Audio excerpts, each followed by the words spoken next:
Hey, it's Arrow, and this is Play It Forward. Real people, real stories. The struggle to play it forward. Episode number 127 with Angus McFadyen. We know him because he portrayed the embattled King of Scotland in 1995's Oscar award-winning Braveheart. He has since reprised that role in the brand new historical drama Robert the Bruce. Born in Scotland, Angus attended the prestigious Central School of Speech and Drama in London. He easily found work on stage and screen, quickly gaining international acclaim for his tour de force performance as Robert the Bruce. We are unplugged and totally uncut with the one and only Angus McFadyen. I don't think I've had as much coffee as you have. No, that's getting up at 4 o'clock in the morning every day. That's my discipline. What about you? My discipline is getting up at about noon because I'm up all night. So true. So true. So this is a tough one for me. For you to be in the movie industry the way that you've been, I mean, you have changed so many people's lives through entertainment, and then to be associated with Crackle now, that has just got to be another magical step on this journey. Yeah, it's wonderful to get this film, Robert the Bruce, out there on all of these different platforms and have it be seen. I mean, I don't know why. I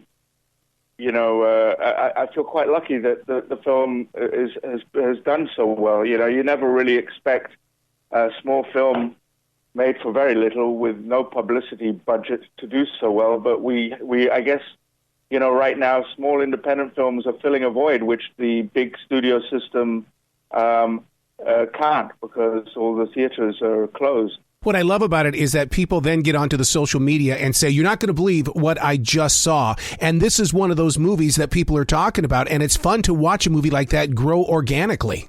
Yeah, it certainly is. It really has done. It's just done so well. I've been surprised. I mean, I shouldn't say I'm surprised because I think it's a really wonderful film. But, you know, when you have no PR budget, you're right. The entire thing was done. Basically, I was the PR budget. I was the machine doing it through my site, my Twitter, and it's wonderful for the fact that it's gone a bit wide like this, especially in America. You know, Americans, you know, they love a good story like this. Yeah, because we can relate with it. They can relate with it, and vicariously, it's in every one of your films as it is. It's almost like we know someone that is being portrayed. That's why we can always relate to your films. Yeah, and you know, I don't know how many. When you look at the names of the clans, if you ever Google it, you'll see every single name, and like America is filled with those names. Just about everybody came from either Ireland or Scotland. Certainly every white person, just about, unless they were from Germany. And in reality, in watching the film, it does not serve as like a tour guide in a way that, because people can't get out of their houses, we can't leave our country, so therefore when we see something as authentic as this, it puts us in that place. Yeah, and it is very authentic. We actually did build those sets. They were built by actual builders, not Hollywood sets. They were built in real brick. To live in. They're still standing in the field where they were built, and we were able to make fires and cook in them, and even sleep in them. And so, yes, it's quite a testament. Does it open up your imagination to continue doing projects like this in the future? Because in this modern day of technology, I've heard and I've read that it's a lot easier and more approachable these days. I think so. I think that it does open up a lot of hope. I'm not sure. I feel like everything is changing right now. It seems like Netflix is the biggest studio on the planet right now, and they don't even show anything in cinemas. It's streaming.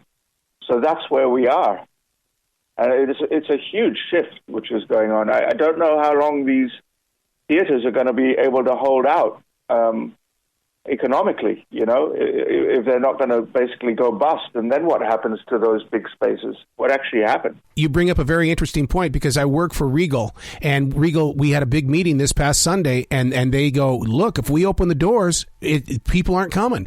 And that really hit me hard in the heart, because I love talking with people that go to movies. Yeah.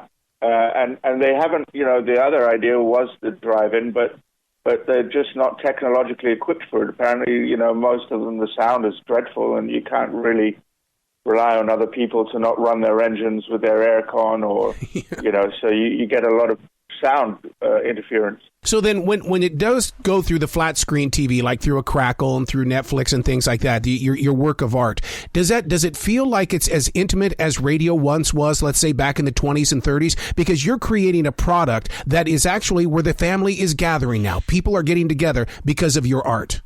Yes, I like that analogy. That's very true. It is. I did enjoy opening the film in Scotland in the cinemas last year, because I wanted the Scots to have that communal feeling, with 100 or 200 or 1,000 people, as they did with Braveheart, because I was trying to galvanize this independence movement, and cinema can do that, as Braveheart did with Scottish independence. But it really doesn't bother me at all, the fact that people are staying in and watching. People have huge TVs now. Yeah. Back when I was a kid, they were, it was the size of my, it was this tiny little box, which was like the size of a book, and black and white. So there was a reason to go to the cinema. Now it's like you got a cinema in your room these days. Well, I want to congratulate you on this project, and I cannot wait to talk with you more in the future on your other endeavors, because I know that this is like the first step of a brand new beginning for you. Yes, thank you. You've put a lot of hope out there. That's a good thing. Thanks. You be brilliant today, okay, sir? All right, you too. That's Play It Forward. You can listen to other full conversations just like this one on all 3 of my podcasts, Like It's Live, Unplugged and Totally Uncut, and View from the Writing Instrument, all found on every digital platform.